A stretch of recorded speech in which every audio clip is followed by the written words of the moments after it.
Hello, my name is Curtis Connectal, and today I will give you a brief overview on the infamous 1994 crash of a B-52. I imagine that we have all seen the movie Top Gun. Well, the pilot of this particular B-52 was a lot like Tom Cruise's Maverick. He was well known throughout the bomber community for being a reckless and dangerous pilot, taking unnecessary risks in training. For example, in the picture at the top left of the screen, Lieutenant Colonel Holland barely made it over the ridge in front of the photographer there, just for the photo opportunity. On June 24, 1994, Lieutenant Colonel Holland took his B-52H Stratofortress, which was assigned to the 325th Bomb Squadron, 92nd Bomb Wing, up to practice for an upcoming air show.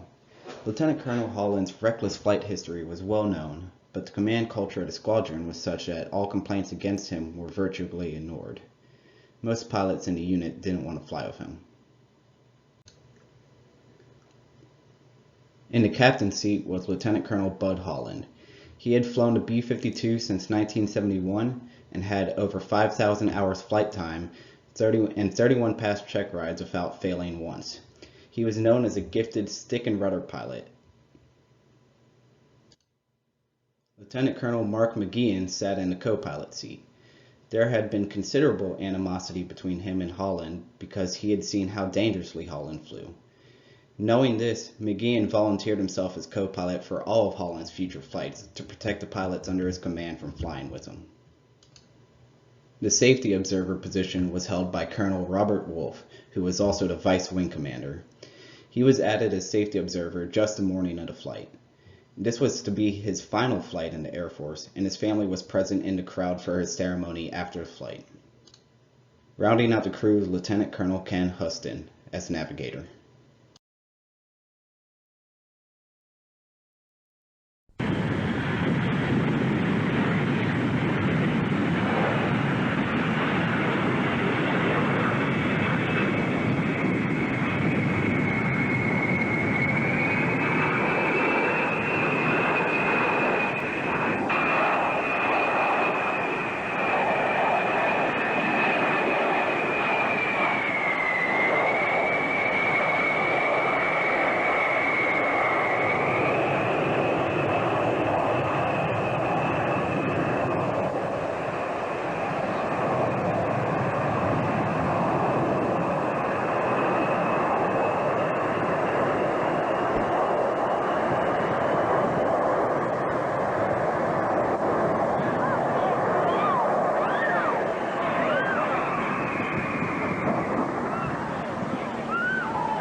So what happened?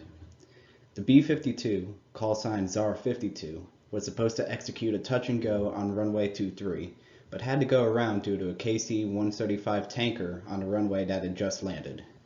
Lieutenant Colonel Holland began a 360 left-hand turn to land again starting at 250 feet above ground level and 182 knots indicated. It is believed that he made this turn tighter than usual to avoid flying over a nuclear weapons storage at the airfield. During the turn, he pushed the throttles forward to increase his speed. However, the B-52 can take up to 8 seconds to fully respond to major throttle inputs.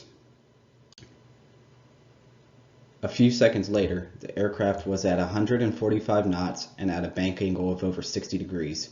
At this point, one of the pilots, it is still a mystery which one, realized that they had entered an accelerated stall and tried to level the plane out, but did not have enough lift under the wings to do so. The stall speed for the B-52 at a 60-degree bank was 147 knots, but Czar 52 was only at 145 knots, at around 250 feet. Unfortunately, the end result was a fireball. According to the investigation, the official cause of the accident was pilot error.